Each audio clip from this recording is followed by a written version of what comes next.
Michigan State's the outright Big Ten champs, an insane comeback victory over the Iowa Hawkeyes in Iowa City. The floor is yours, my friend. What is on your eyes?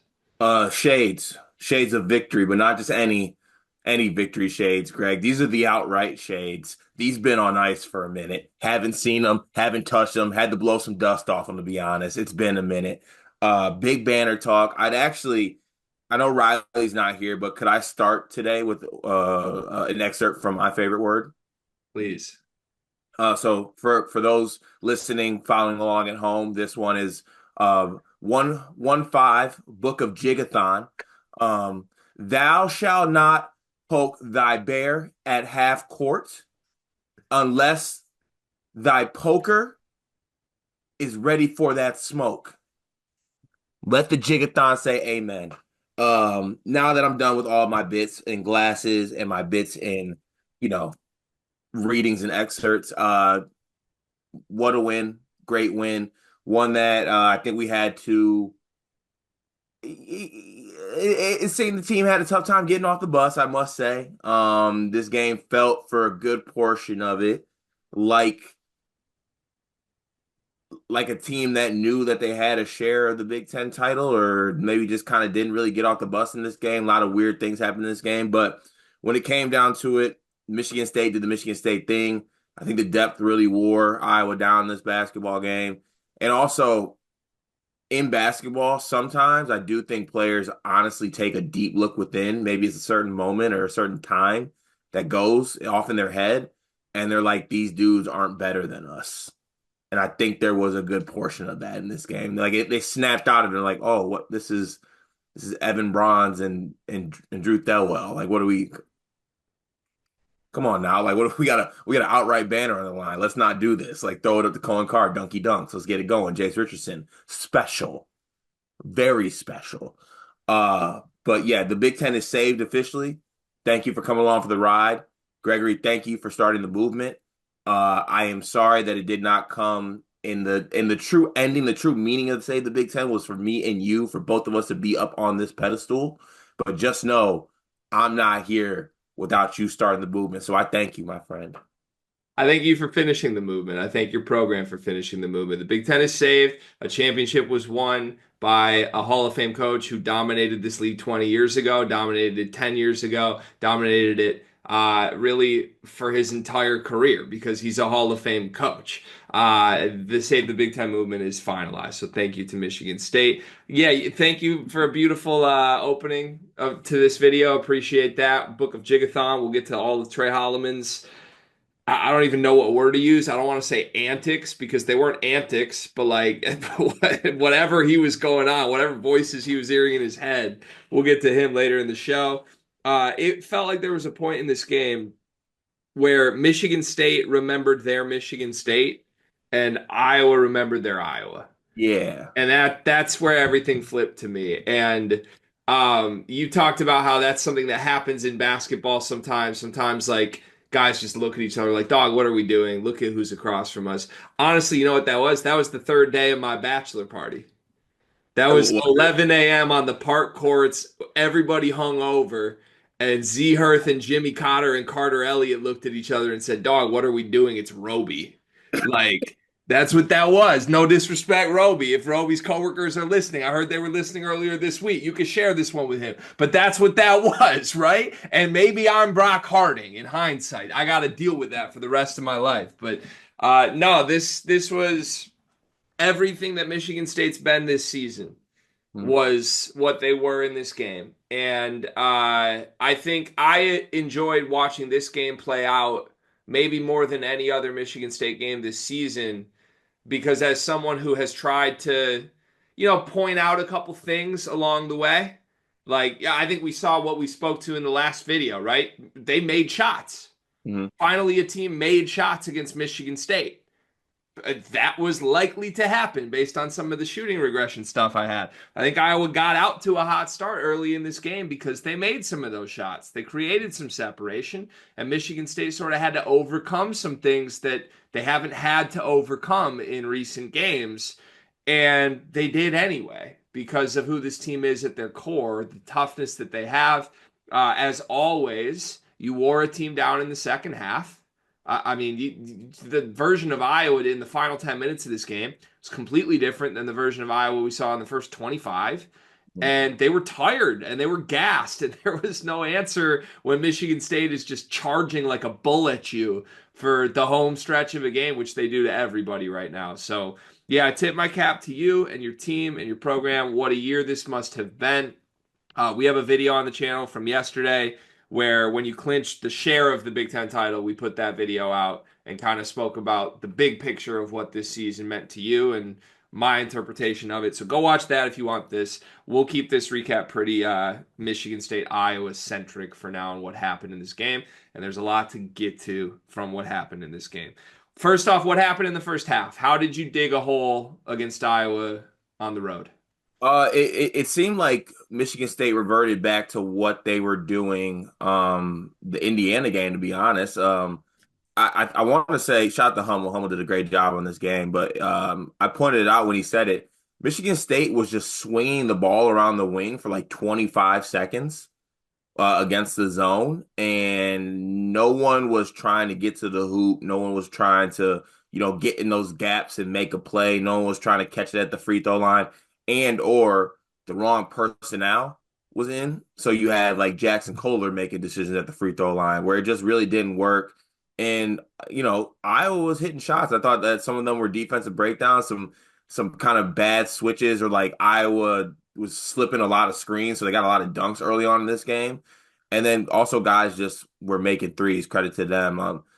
I mean, if we're doing this, I do got to say, like Iowa, they stood strong in the areas I thought they would kind of get dominated. Like we didn't just out rebound them. We had 10 offensive rebounds in this game, but for the most part, I mean, Iowa was right there with us rebounding wise. They didn't turn the ball over a crazy amount of times, even though Michigan State doesn't force a lot of turnovers. And they hit almost 40% of their threes. Now, a lot of those kind of came late, I would say, but for the most part, they were hitting shots. But there just seemed to be a lack of just vision early on in the first half. Whether it be Michigan State's zone offense just kind of not executing, and also guys just missing shots. I mean, Jaden Akins started off like 0 for 5. Yeah, you were cold early, which is the thing that Michigan State can do from time to time, as we Cold, know. cold from everywhere too, like cold from the free throw line, cold like that was weird. Yeah, that was weird. Especially like I feel like in Iowa City the rims are pretty soft. At least they look that way. I actually meant to ask you this because we've been to Carver Hawkeye. Do you think there's some depth perception things to that place? Maybe. Maybe when it's not filled because it's like very empty, and I don't know. I'm not even trying to make excuses, but like guys were missing free throws left and right. Yeah, Jace's misses were the weird ones, I thought. Everybody else, like Kohler was 5 for 5. Of course, he's comfortable in Iowa City. Akins was 0 for 1. That's one free throw. Cooper's 2 for 4. He's not a. I mean, isn't he actually a good free throw shooter? But like, I'm not surprised when Cooper goes 2 for 4. Yeah, Rant. He's okay, I think. Yeah. Anyways, yeah, just a flat game. That's how I would call it, right? A Yeah, flat first half for Michigan State. Those happen from time to time. Not even championship teams are immune to flat halves. And I think you missed a lot of shots early. I think Iowa playing so much zone sort of reared its ugly head on you guys. I mean, hmm this is sort of the Woodson game plan again, right? Now, you've had success against zones since then. Maryland ran some zone against you, and Michigan ran some zone against you, and you sort of solved those. But I thought in the first half, Iowa was basically sitting in a zone. yeah, You weren't making them pay. And then I don't know how much you noticed this, but they kind of stopped running the zone. yeah, And that's when you guys went crazy. I yeah. would love to know why Fran jumped out of the defense that was working in this game. Did you feel like you interpreted that the same way I did? Was there like I felt like there was a line in this game where like Michigan State couldn't score, zone. Michigan State went on a huge run, not zone. Yeah, I have no clue why Fran got out of the zone. The only thing I could point to is like I really can't point to much. I'm trying to come up with something in my head why they would get out of the zone. Maybe because Michigan State like made that run and they felt like they couldn't get back in the game. I don't know. The zone was working. Did they make the run against the zone though?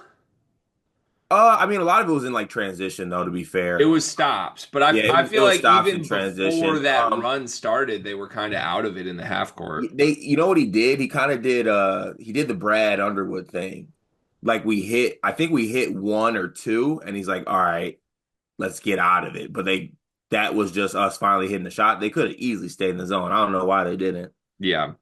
Yeah, just I don't know. That's just a note from me. I'm not saying if they would have stayed in zone, it would have been a completely different game because as you mentioned, Michigan State was just like forcing turnovers and getting out of running in the big run. But yeah, I don't know. I just like if we're talking like things that you might keep in the back of your mind as we get to postseason play,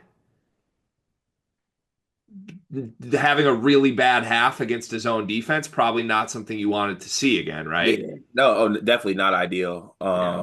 Not ideal, and also credit this. It's one of the reasons why I do like watching the games when Hummel's on the call because like I think things in my head, and then when I hear him say it, I'm like, yeah, all right. So I'm not just thinking things, but it wasn't just how they didn't shoot the ball because obviously like Michigan State's not a good shooting team, so when they do miss threes, I'm not just like, oh God, it's like more so, oh, here we go, like this is Michigan State, but for a good part of when they were playing zone, I didn't think they were putting the right person at the free throw line. Now they did try to put Frankie up there, and Frankie just wasn't effective in this game. He wasn't, Iowa was not falling for the pump fakes, and he was basically rendered kind of not useful in this game because they weren't. Um, they seemed kind of reluctant to put like Jace there. But luckily for us, Jace was one of the ones who was aggressive on that swing before the zone could shift. He was getting those little cracks and slivers right in the zone and getting to the hoop and making plays. That kid's just so smart and so good. Um, Can we go there? what? He's the best freshman I've ever seen at Michigan State.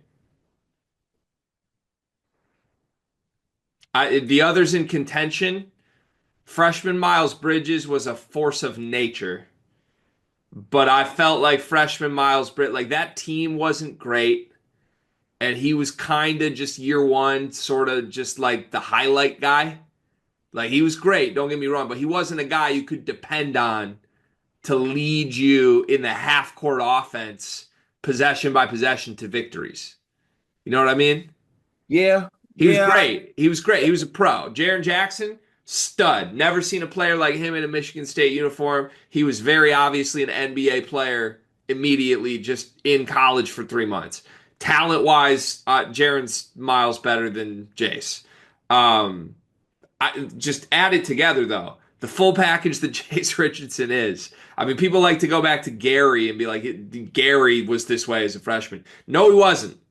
No, he was not. Jace Richardson, what he's been doing in the last month is unlike anything I have ever seen from a freshman at Michigan State. This kid is so polished. He is ready to just do everything on the floor. He could lead you in assists if you wanted him to. He can get you 30 if you want him to. Right now, you want him to do the middle ground of those. So he spits out games like this where he gets you 22 points, a bunch from 2 point range, a bunch from three, gets to the free throw line a ton, and then picks his spots as a passer. He's just the full package. There's no weakness there offensively. And he's a good defender too because he's high IQ. But the difference to me between all those other guys I say, Jaren Miles, even Gary to me, Jace is the face of this team, and this team can go win a national championship.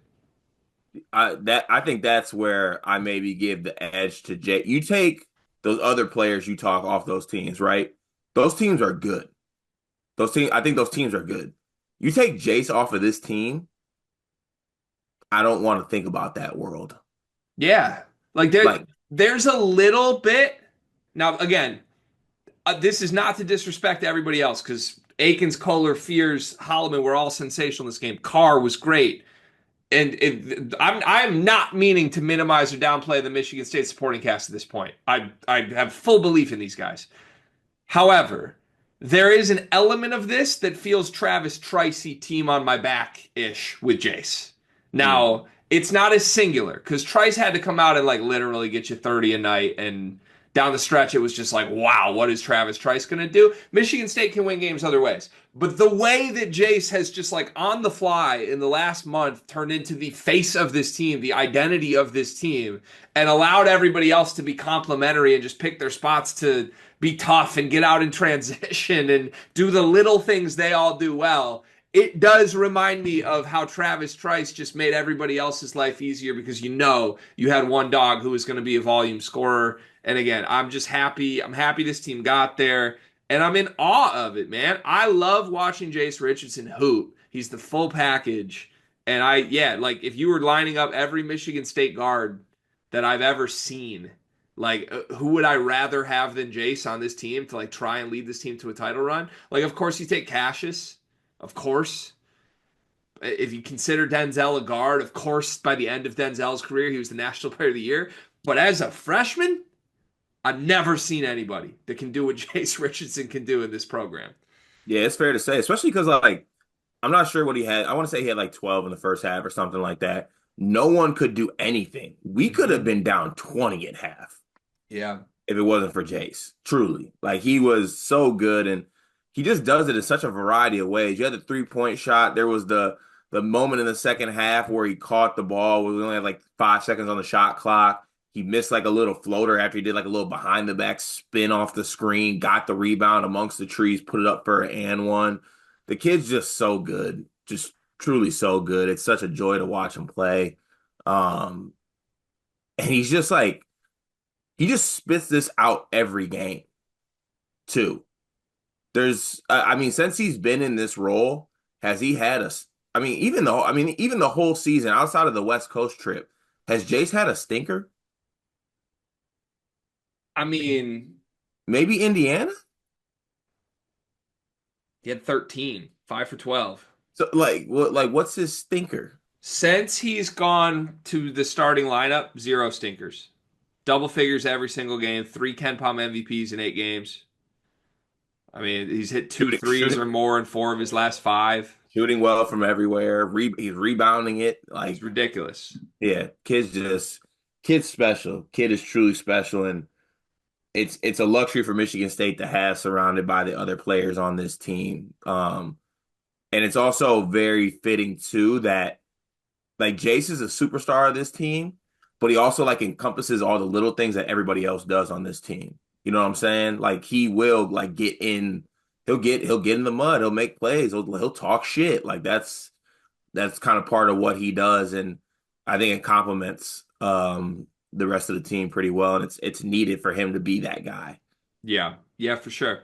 Yeah, I remember I was texting you like first half, or you were texting me. You were just like, "Well, see you Sunday." Team didn't get off the bus, and I was just like, "Jace is not losing this game." You Like, literally verbatim, you're like, "You are fine. Jace will not let you lose I'm this game." well, because you're right. In the first half, I think you could have been down 20 if Jace Richardson wasn't there to just like stop the run every time.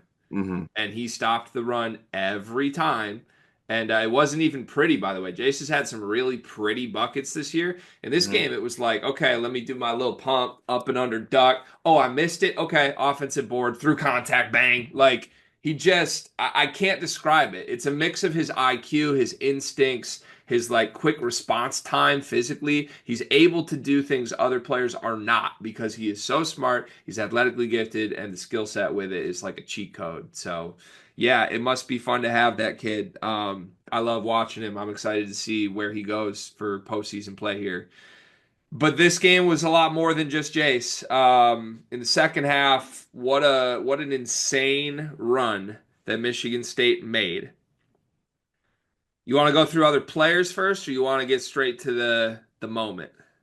I do want to do one shift before we get to the moment. And credit to Izzo staff, whoever made this call. There seemed to be a shift to go small ball in this game as well, with Carr and Kohler. Zapata only played 7 minutes in this game. Carson Cooper only played 14 minutes in this basketball game, and that was probably because of the players that were out there for Iowa. They seemed to go a little bit smaller as well. But I do want to credit the staff for shifting to that because I do think that was a big part of the run as well. We'll get the Cohen car, but I mean, I think we got to get to the moment because that's when it shifted. We're gonna do another video on this specifically, and I want you to get like your full takes off on what Holloman did. But yeah, you said don't poke the bear. Right. What's your interpretation of what happened here? Yeah, so this I'll tell you exactly what this is. I don't care what anyone else's interpretation of it. You're about to listen to the correct interpretation. Iowa set a moving screen, right? No one on Iowa said anything. Nothing. No one said anything. The fans didn't say anything. Fran didn't say anything. Brock Harding didn't say anything. The guy who set the screen didn't say anything. Trey Hollman heard everybody say something. He heard a voice in his head that might have sounded like Brock Harding. And he decided to let Brock Harding know his thoughts and his feelings. And look, I don't think it was warranted at all. Like I think there was a bit of maybe trying to hype himself up. Honestly, I thought Trey was trying to get a tech. I really did. I really actually truthfully thought he was trying to get one, and he should have got one. I don't know how he didn't. I don't That's know not how to he, hate on the kid, but oh no. that was wild. He 1,000% should have got it. Like they let him go the first time, but like after it, like 5 seconds later, he literally goes back up to Brock Harding and says words in his face, like 2 inches away, that I'm not gonna repeat on this podcast because I love you, Connie. Um, and it just completely flipped the game for Michigan State. Honestly, it flipped it for everybody. Like I stood up in my living room and I started like cussing at the screen when we started getting buckets and calling Iowa players little. Like I don't know what it was. I think a switch flipped in me, but um at that point of the game, Michigan State kind of was not the aggressor, I would say. And after that, you kind of got a mad Michigan. Like they were pissed off. They were pissed off, and that pissed offness led to stops. It led to buckets. It led to block shots. It was the floodgates of Carver Hawkeye opened after that moment. Yeah. So I say this like with affection endearingly on all of this. Like God, I wish this was my team. I'm sure this has to be what you guys are just like eating up. Like the psychopathic nature of competitive ferocity that this Michigan State team has. They don't want to just beat you, they want to embarrass you. Right. And if something doesn't go their way, they find motivation to just be all time petty and flip it. And if it's not Holloman doing it, we've seen Fears do it. If it's not Fears doing it, we've seen Jace have little smirky competitive moments. If it's not Jace, it could be Jaden Akins. It could be Kohler screaming in someone's face. It could be Colin anyone on this Carr. team. It could be Carr, right? So but Holloman definitely feels like the most, I don't know, just comfortable in his own shoes, demonstrative guy with this. Like he had the moment even last year before this team became championship caliber where he's staring up at Edie wanting the smoke, right? There's no question that Holloman is like about it at all times. And whatever you want, however you want to get it, Holloman will be there to get it. I found it funny because I'm glad you laid it out the way you did. I think that's exactly what happened. There was a moving screen call. The call was made correctly. I was just like walking back on defense, and Trey Holloman decides to take something super personally. Now, maybe we didn't see something on camera. We're watching from our living rooms. Maybe But something did the, happen that we don't know. so correct me if I'm wrong. The only thing I could think is that, and this once again, this has nothing to do with Brock Harding. So like Brock Harding obviously was he became like the beneficiary of this, but was the block on Sanford that was called a foul before that or after I think it that? was after. Was it after? I'm pretty sure it was after. Okay, I thought it was before. Okay, that changes I things. could be wrong. My timeline had the whole Brock Harding thing, and then the block shortly after, and then the huge run. Yeah, But that block was nasty, by the way. block was insane. Horrible foul call. I love that Uh, you text me directly after it. Like, I just want you to know, I'm not even here to tell you about the rest or anything like that. Trey Holman's a psycho. yeah, I'm terrified of him. Me too. I'm genuinely afraid of him as a human. Like what he did in Ann Arbor with me and my nephew watching. Like I haven't slept in weeks, and now this dude is still doing. But I just find it like you laid it out like, oh, don't poke the bear. When you open this entire thing, don't poke the bear. Nobody did poke the bear. This is like Brock Harding woke up and walked into his backyard and a bear's there.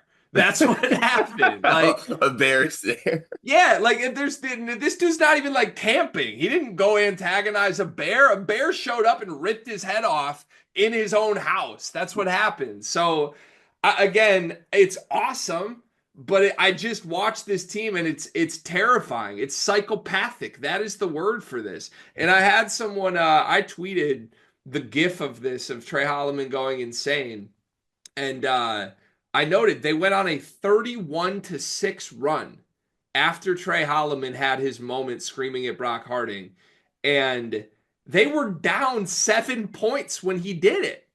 So to bring that type of like confident energy, like I'm staring into your soul, I want the smoke down 7 is so impressive to me. And then obviously the team rallied around it. Actually, no, I just saw the gif of it. They were down 8. And then you rattle off a 31-6 run immediately after it. I called it psychopathic, and somebody responded in my tweets to me and said, I think the word you're looking for is psychotic. I want to make it extremely clear. The definition of psychotic per Merriam-Webster is like dealing with like psychosis or illness in the head. Psychopathic is extreme or violent social behavior. The word that I'm looking for is psychopathic. This team is extreme and violent in the way that they approach basketball games, and everyone on earth should be terrified of Michigan State. Yeah, and that's the thing about it too, which I love in this because I love that energy in general. Like, I mean, I'm first team all talk shit. Like I love all that. I eat that up immensely. But also when I say that, if you're gonna do that, you better like turn it up. You know what I'm saying? You better back it up. You better turn it up. And I thought that Trey Hollman was aggressive on the defensive end. He had a bucket shortly after that, a little floater. And he made a lot of plays in this game down the stretch that I think helped. And everyone else just fed off that because after that moment, everything felt like an extension of that, whether it was Cohen Carr blocks, Cohen Carr dunks, Jeremy Fears getting the steal where he kind of he blew up the dribble handoff and had the dunk. It just seemed like everything after that just kind of fed off that moment. And it was funny because I feel like every Michigan State player is like, yeah, they done turned us up. They done turned me up. And every Iowa player is like, we didn't even say anything. But like they couldn't do anything about it. Yeah, it's kind of the more I think about it, like when you think about what it would be like to play Michigan State as the other team, when you don't do anything to warrant that type of crazy pissed off response, it's almost so much more unsettling than if you did.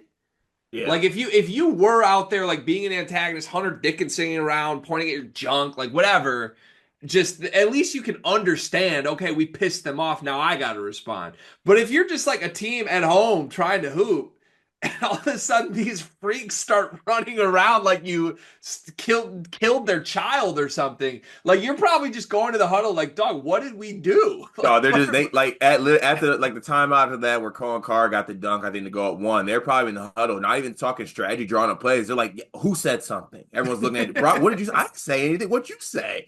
Frank's like, everyone shut up. Shut up. Who it's said crazy to something? me. It's crazy to me. It really is. Yeah, and then you got it out all the way up to a 17-point lead. So this went from down 8 to up 17 in roughly a 12-minute stretch. Along the way, you had more big Jace Richardson plays. You had the Trey Holloman block sequence that was a block called a foul that shouldn't have been. You had, I thought, Cohen Carr's best 4-minute sequence of his career. I mean, he Easily. had like 2 or 3 dunks in a 4-minute span, along with like a huge offensive rebound, like a Yeah. Like massive offensive rebound off a free throw Fears miss. missed the front end of a 1-and-1. Carr got the rebound, kicked it out to Jace. He like kind of stumbled, fell in the corner. He got back up. Jace pumped, drove middle, and then threw a oop to Carr. And it Yeah, was just, yeah, that 2-minute stretch where it was Carr dunk bucket block on the other end. Like he had 4 blocks in this game. yeah, He was sending people shit like yeah. everywhere. He was everywhere in this basket. It was the best. It was the best like 2 to 3 minute stretch of Colin Carr's career. Yeah. And yeah, he had the drive too, where he put it on the floor and through Yeah, he had like the traffic little with a like he had the finish. little like over like kind of over Euro like finish, and I was just like, this dude's just an athletic freak. Yeah, he maybe a sign of things to come in the upperclassman portion of Colin Carr's career there, because if Yeah. he can start to kind of bulldoze people a little more and just give you more options offensively than what he currently does. Because I've talked about it before, I've called him a very limited player. Until he starts to add some of that ability to actually put the ball on the floor and make a move and finish, you just can't play the kid more than like 20, 24 minutes. Hmm. In this game, I thought he could have played more than he did. He played 23 and he was pretty sensational. So, yeah, but I like Jaden Akins, 15 points, hits three threes. We talked about how Jace paced you at times. Jaden Akins also was very aggressive shot hunting and had two threes in a sequence where you really needed them. Hmm. And it almost feels it's one of these weird things. There's going to be a night before the season ends where Jaden Akins goes like 7 for 9 from three. I believe that in my bones. He has been too good of a shooter for 4 years to not just have one night where he goes nuclear and wins you a game. But in the meantime, until we get to that moment, a night where he goes 3 for 10 honestly feels like one of those nights where like he went 3 for 4. Like you almost I've gotten to the point where I don't even get upset with Aikens misses anymore. I just want him to keep shooting and make the next one. And I thought that's how he approached this game. Yeah, and the ones he made were timely. Like I said, he started off like 0 for 4 in this game, and I'm not here to judge someone's misses. His 0 for 4s were bad. Like they weren't close. I believe one was an air ball. They were extremely short. It did not look good whatsoever. But somebody has to take and make threes on this team, and there's not a lot of options, and Akins is one of the better options to do so. So I like his aggressiveness, and even if I was a little bit upset with how he started off this basketball game, you need somebody to take and make shots. So I like that he was able to do that and make enough plays in this basketball game. The one downside that I want to say, Jaden, if you're gonna go try to punch on someone at the end of the game, you got to punch on them, man. Cannot miss that dunk. I mean, I thought he did all he could to punch, but Gotta punch on them. it was a pretty crazy but at the same time like okay, it was crazy. Obviously shouldn't have attempted it. Also, isn't attempting it exactly what we just talked about loving about this team? Yeah, oh, I love it. I'm just saying, This please. team's full of insane people, dog. Like you can dribble out the. I literally think Iowa was about to let them dribble out the clock down 8 with 20 seconds left, and instead, like Jace, the freshman, is like, "Ha, kick ahead," Nah, nah. and then Aikens like, "Ah, poster." Like, and I know Izzo went nuts. If he completes the dunk, I don't think we see Izzo go nuts. I don't think it was all that crazy for Aikens to attempt that there. I listen. This team is what they are. You gotta let them. You gotta let them be themselves. It's what makes them good. It was just the voodoo of past Iowa City games that I think pissed everyone off there, right? Because like if Akins holds the ball, he gets fouled. He was 0 for 1 from the free throw line. Like I think you take a pretty somewhat open dunk attempt over two free throws there. It's not even the PTSD for me. It's the gambler in me feeling for people out there who had the -6.5. They had a Feel that. whirlwind of a last minute. So I had before the game, or I think maybe very early in the game, I placed a sizable wager on Iowa plus 8.5. Because I just Mm. watching the first 4 minutes, I was seeing what you saw. Like this, they didn't get off the bus. They're flat. And then I watched it the whole time, knowing like, oh, they're gonna come back. But I just didn't hedge it until it was almost too late. So I bet the last second I could, I bet Iowa -7.5 to cover. And if they had landed right on 8, I would have hit both. Oh, that would And have so sucked. they were up 8 when Akins attempted the dunk attempt. Uh, And I was just like, damn, I think they were gonna let him dribble out if he didn't, but it was killing me. that would have been a special It was double killing double me. dip. Jackson Kohler, as you mentioned, ended up playing the most minutes of the quote unquote bigs. He played 24 minutes in this game, 15 and 6. Felt like he probably could have played more and probably would have hit a double double here, but wasn't necessarily dominating the boards the way we've seen in the past. But yeah, they went completely away from Zapala. Cooper, I thought, was really good defensively in 14 minutes. I know DK had a clip of Cooper defensively in this game. And I think he's right. Like Cooper has become a pretty stellar defensive option for this team. Book only got 5 minutes. I think he was minus 11 in 5 minutes. So I love my dog, but that man is a disaster defensively, and like yeah, like a disaster like I never seen before defensively. it's also just one of those things like it doesn't fit with this group at all. You Mm. know, Hmm. it might Yeah, have been okay on past Michigan State teams, but with this team, if you're in the wrong spot, if you're not all over the place defensively, you can't play. yeah, fair, basically. Yeah. So, does it scare you at all that?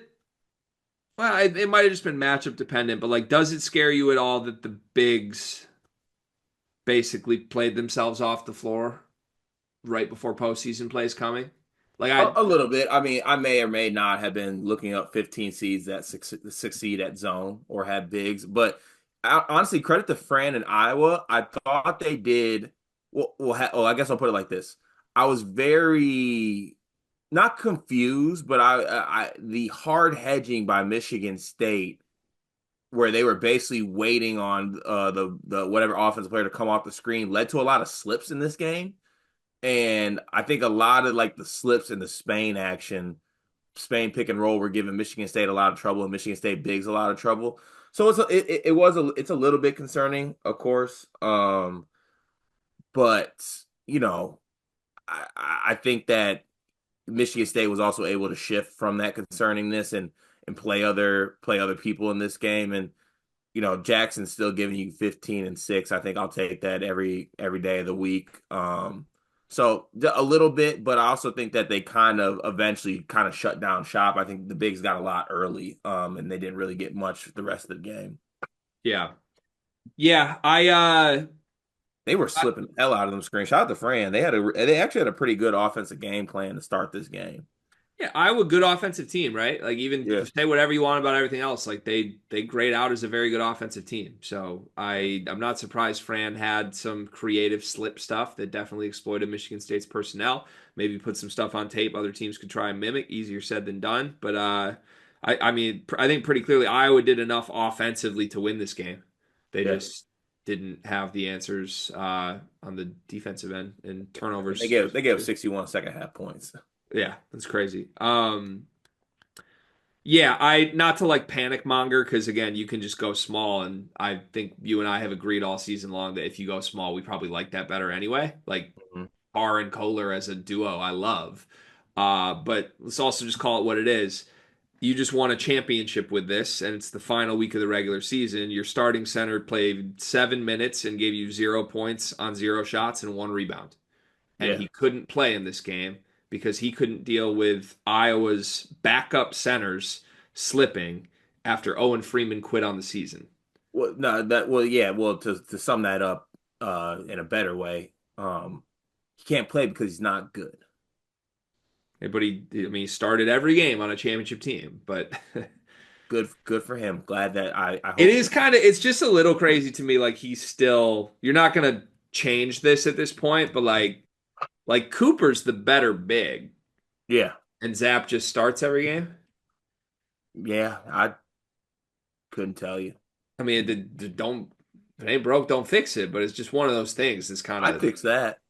It's just kind of crazy to me. We're still you won a title with this, and he literally in the game you clinched the outright title. He's so bad he played 7 minutes. Right. Like And I'm pretty sure that 7 was like he played 7 minutes in the first, and he just never touched the floor again, yeah, but he's got which was the great right hands. call. He's got great hands though, Sick really good hands. hands. Um, One rebound. Jeremy Fears career high, 14 points in this game, 3 rebounds, 3 assists, 2 steals, 20 minutes. Hit a three early, and then had another wide open three late that he airballed. But Yeah. he hit the three early, and I believe I saw tweets that he's over 40% from three on the season. So that was good. In all seriousness, he was fantastic in this game. I thought. What'd you make of Fierce? Yeah, I thought Fears had a good game in this one. I thought he was really good defensively in this game. He had obviously, he had a quick 5 in this game to start the game, but then the second half, I thought he did a great job of pushing the pace. Um, especially when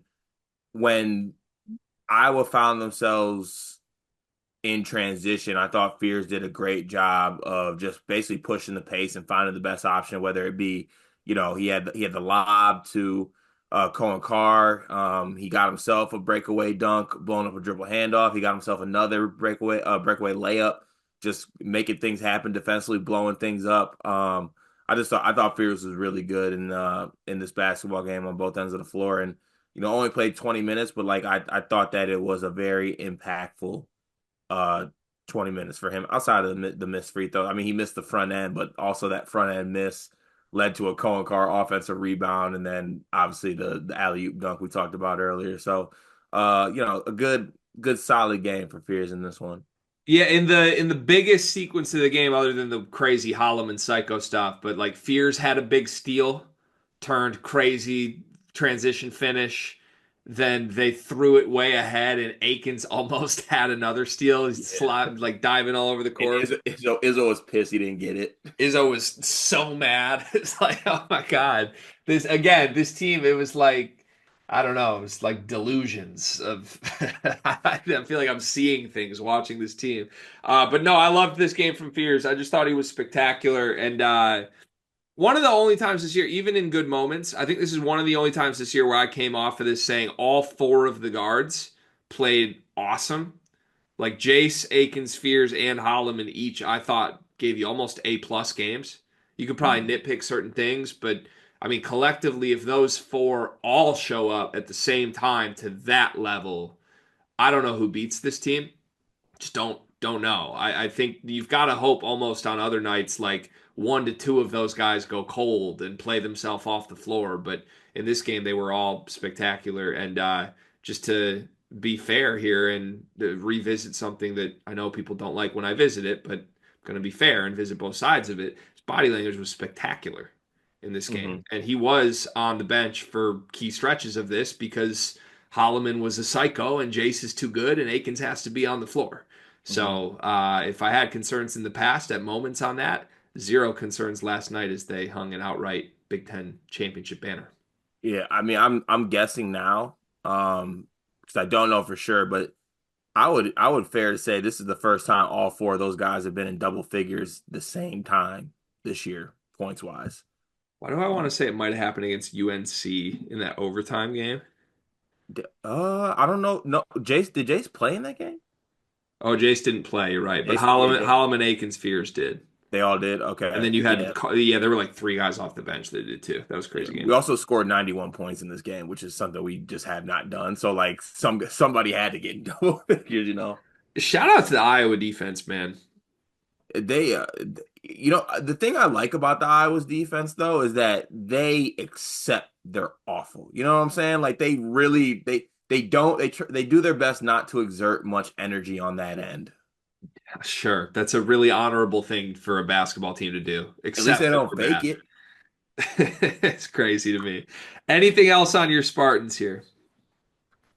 Um, I mean, after for them to show resiliency that they brought upon themselves by basically not showing up and coming out flat in this game. I thought it showed what this team's about. This team is built differently. This team mentally is made up differently. And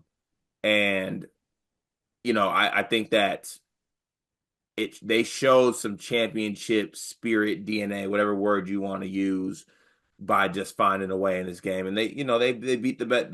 They were better than Iowa, and they let Iowa outplay them for 30 minutes of this basketball game. But in that 10 minutes, it was time to take the belt off, and we Yeah, took the belt off. you did do that. Who are you happiest for Michigan State to have clinched an outright Big Ten championship? Myself, shit. Izzo. I'm happiest for Izzo because I was one of the biggest like Izzo critics. I think I remember even going back like, oh, I'm gonna die trying. Okay, you're gonna die trying by bringing in Sismon Zapala and Frankie Fiddler. That's our death trying. And he finds himself as successful as he was this year, 16-3 in the conference, 25-5 overall, even given the soft non-con. I didn't see this whatsoever. Um, I mean, this team has a chance to go. I think you brought it up on the last episode. This team has a chance to go 17-3, which is what Zach Edey and Purdue did last season with that really great Purdue team. So, uh, yeah, I think I'm happiest for Izzo, because he talked the talk about what he was going to do and how he was going to do this, and he walked the walk, and he got the right pieces that he wanted in place to, I guess, carry on his vision of psychotic dog, hard nosed, 10 deep like basketball. Yeah. Yeah, that die trying quote, that clip is gonna live in infamy if this team makes a March run. It already will be something that's remembered fondly forever at this point. To follow that up with a Big Ten outright championship is nothing short of prophetic and incredible. So yeah, I think obviously the Izzo believers who stood by his side and never questioned anything about him in the last 3, 4 years, I think have been proven correct, and we've been proven wrong, as have many others. It's been remarkable to watch. I'll just throw a different name out there that it dawned on me that I'm pretty happy for. Jaden Akins. Yeah, definitely. Um, People talk about Michigan State being a program that plays for the guy before them and plays for the guy after them, and it is one of those family atmospheres, right? And you run everything through that lens. Like we're not gonna go, but we're gonna watch Senior Day happen this weekend. There will be a bunch of Spartan greats in the building. There have been moments this season when Izzo set the record. We brought all these former players back. You've got recruits that show up. Like it is very much like if you've ever been a part of this, you're still part of it, and the guys are playing for you. And if you're a future guy, like we're playing for you, it's just that's what they do. Everyone carries a burden when you put on the Michigan State uniform to play for other people. And when I watched Jaden Akins, he has had an individually disappointing year, but he has now contributed so much by being, even despite it being a disappointing year, being the leading scorer on a team that is back atop the mountaintop. And it just dawned on me watching him, like, when I watched Jaden Akins go through this and the swagger he's playing with now, even on nights where he's not hot, the confidence he's still shooting with, you talk confidence, go up and try and punch that with 10 seconds. Like that's who he is. Even when things don't go well, he just kind of is stoic and is just like, next play, like, let's go. He's a dude who's been through it all. When he got to Michigan State, they were bad by Michigan State terms. I mean, 23-13, Jaden Akins freshman year. 21-13, Jaden Akins sophomore year. 20-15, Jaden Akins junior year. If this season doesn't go the way it goes for the team, we remember Jaden Akins the way we remember other guys from this last 3, 4 year stretch of, damn, what went wrong? Why was that so disappointing? And it just dawned on me for him to persevere through his own individual struggles on a team that succeeds as much as this team does. It sounds crazy. Like it sounds like I'm just like making up words right now, but I watch him and I see him winning championships for Tyson Walker and for Malik Hall and for these guys, Aaron Henry, even he got it early in his career, but these guys, Joey Hauser, guys that gave everything they had and came up short. And Jaden Akins has overcome all of that to finish in a way where we are now going to remember Jaden Akins as a champion. Not everything went right, but he is a champion. He restored Michigan State to what it's supposed to be. And it just dawns on me when I watch him, he's playing for a bunch of other guys that are going to share in this championship that came up with Jaden the last couple of years. Yeah, I mean, I brought it up on other episodes. Despite what Jay Naked, the teams he's been a part of, at its core, this is a kid who grew up wanting to play for Michigan State, and in his final year, he's a Big Ten outright champion, and he's a major piece of it, like you said. So yeah, it's something. It's something to, you know, I think in the back of your head, you always want to just feel good for him, and I think he feels good for it. And I think he's more than deserving of, what has come to him this year, and it's good to see it's good to see it get to this point, right? Because he was part of all these teams these last couple of years where they've had issues and they just haven't been as successful as maybe, you know, the teams he grew up watching when he wanted to be a Michigan State Spartan. And now he's gonna be forever kind of etched in Big Ten Michigan State history because he was part of this Big Ten winning team and he was a Yeah. major piece of it. Yep. Yeah. It's meaningful and important to watch. I'm happy for him for sure. Yeah, I feel like I had one other thing on this that we haven't gotten to. I'm happy for Jigathon. Of course you are. I mean, I you're happy for everyone, but yeah, what does Jigathon mean to you, Cart? he just man that like come on like I love a good shit talk and that it meant something to me at half court. I almost dropped a tear. Kid's I almost insane, dropped a man. tear, dog. The kid's insane. He He really is, is. and I love like come on, man. Like that. You remember that clip of like Russell Westbrook when he was like talking shit to those kids in the bubble? Like, that's Hollman.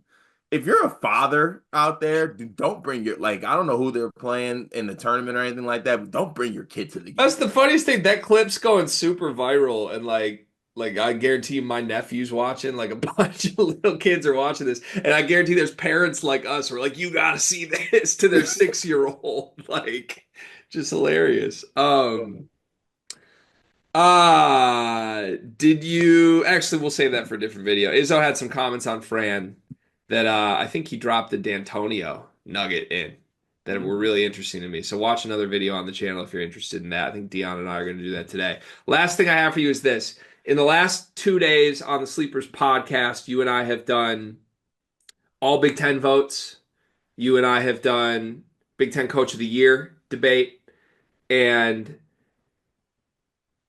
I don't know. We were doing it preemptively before knowing how the season would end. I think assuming Michigan State would win 2 games, but you can go watch those videos for our full takes. You said Izzo should win Coach of the Year. I said Greg Gard should win Coach of the Year 2 days ago. And as far as players, I think we collectively put Jaden Akins on our third team, all Big Ten. Jace Mm. Richardson on the all freshman team, and then a couple guys like theoretically on the all defense team. Now that we're through this game, now that you've officially been the outright champions, Michigan State is likely going to win this league by 3 games.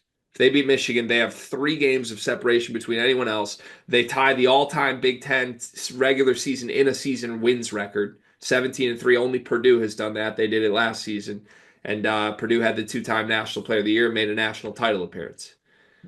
Given all of that, what are the accolades individually that this team should get? I think that I think that Tom Izzo's coach of the year. I was hesitant about Jaden Akins being on an all Big Ten team when we were going through the exercise. He has to be on there. And honestly, I've gotten to a point. I think Jace Richardson should be freshman of the year. Really hard to give him that over Queen. I know it is. I know it is. But since he became this starting 30-minute guy piece, he has been incredible. And he has, to a certain extent, not dragged, not brought, but he has been the main engine cognizant piece that has got this team across the finish line. He has. I mean, It's I just know you been can't. sensational. I know it's insane to pick a dude who's averaging 11 on the year in this spot, but I think since he's been a starter, he has averaged like 16, 4, and 4. You're right. It just that's not it'd be unprecedented if we just look at the last month and I throw know. out 2 months where he didn't play that role. Now, I really struggle with this, and I think I warn Michigan State fans, I think the next week is going to be a controversial internet week because I don't know what you do with these guys. Let me frame this as honestly as I can. It would be unprecedented in 2 different ways. It'd be unprecedented if a team that wins the league by 3 games doesn't have a first or second All Big Ten team player on it. That would be something we've never seen before.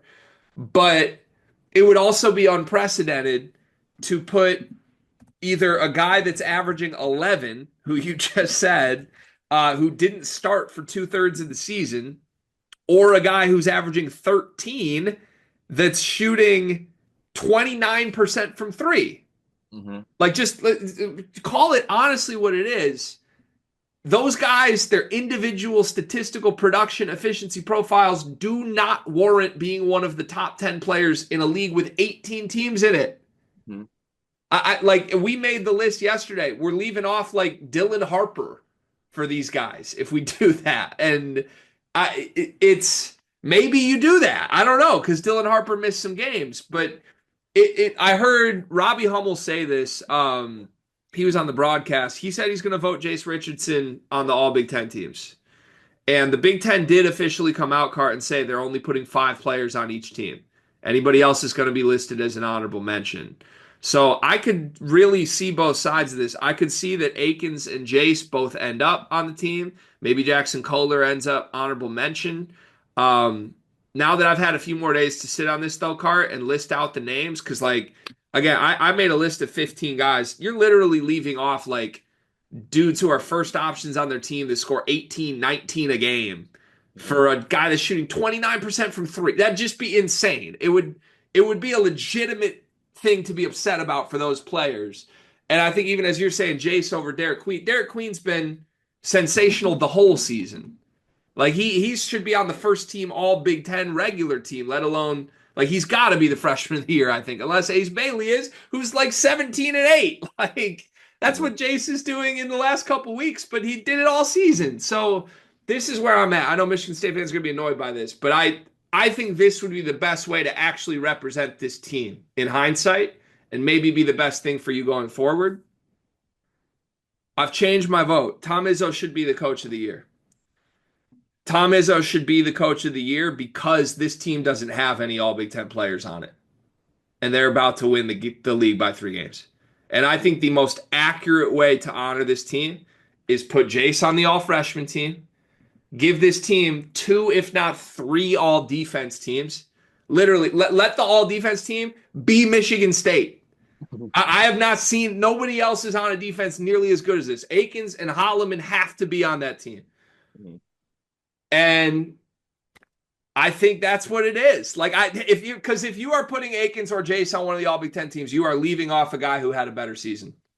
Yeah. You just are. And the most truly indicative thing of this team would be to reward Izzo for doing what he's done, reward them defensively as a group for what they've done, reward Jace as a freshman for his emergence. And then you know what happens if you do that? This whole team gets pissed off again. That's what I was gonna get to. This is exactly why Michigan State fans shouldn't be upset at any of this. Trey Hollman, Jigathon's pissed he's not first team. Like we want, please give it to somebody else. Y'all will piss us off. Do it. And it's like it might be fake not fake. It might be manufactured, like trying to put more of a chip than we already have on our shoulder. But please do that. Like do that because that's what this team will thrive off of. They are not. I don't think this team will care, to be honest with you. I don't think they're an accolades type team. I think they realize what it is. I do think Izzo should win Coach of the Year, like you said, and part of the reason why he should win Coach of the Year is because, like you said, he is doing this without a certified All Big Ten player. Yeah. And I don't know, like there are going to be people that vote for this that will just put a Michigan State player on it because the team is that good. I don't even know if I disagree that you should do that. I just know this, like Jacoby Gillespie is probably one of the flimsiest names in the top 15. He's averaging 15 points, 5 assists a game, 46% from the floor, 41% from three. You're leaving him off for guys with less production, less efficiency if you do that. Now, I think Jace is equally as efficient, but like the production just wasn't there for a full season. So I don't know. It's a crazy year with 18 teams. There's so much talent in this league. There's like 7 guys that are going to go pro in the first round from this.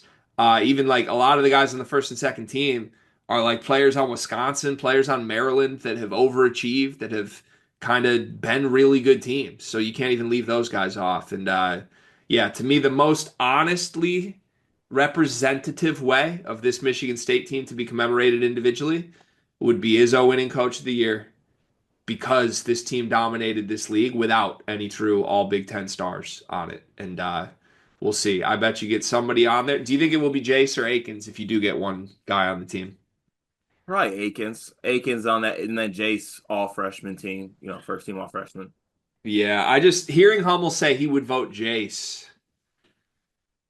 intrigues me because that kind of implies I doubt Hummel's voting Akins, and Jace has been better than Akins. So if you Do are you going that route, also do you think like when and obviously you have to put yourself, and we don't gotta get off on a tangent on this, but like you put yourself in the shoes of a voter. Let's say you are a voter. yeah, The right thing to do is to look at the whole body of work, right? But also you see these players go, you see these players play each other, right? At the same time. Jason was incredible against Maryland. Jacoby Gillespie lost in the basketball game. It was awful. Like I know it's a 1 game sample size, but like you're going through this, and there's games where like you're watching these Michigan State players be bet like they outplayed Kasparis twice. I'm not saying they should be on the team, but I'm saying they are going head to head with all these guys, yeah, I and know, but that's that maybe that's where Hummel's coming from. I don't know. it's not Honestly, I even think it's we not could even that. text Hummel. Damn it, we are good with Hummel. It's balance though, right? Like this is the punishment for the 10 guys play thing, right? Which has been a thing that now Michigan State has like adopted and the fan base loves, right? Strength in numbers is the motto for the team. They printed t-shirts with it. Mm-hmm. But like that's you can't play everyone 25 minutes a game and then be mad when guys aren't all Big Ten. Like that's not how it works. Strength in numbers, award in singulars. I don't know. It's not how it works. Like the awards are based on production. The Right, reward for winning the league is the banner that Michigan State will hang in the Bres forever. right. So I again maybe I'm wrong. I won't be shocked if Akins or Jace end up on the team, but I'll be there will be a team and a player out there that's extremely pissed that they're left off for one of those two if it happens. And I think Michigan State's deserving of whatever they get. But again, the most indicative thing for me would be to see Izzo receive the honors for sort of doing this with a bunch of guys equally instead of with any stars. And we'll see if that's actually how it ends up being. All right. One way or another, people are going to be pissed online, though. And that's interesting. So That'd be fun. that'll be fun for sure. Michigan this weekend. We'll have a preview up on the channel shortly. Go check it out. Thanks for watching all season long. Congratulations, Michigan State fans, on a spectacular season.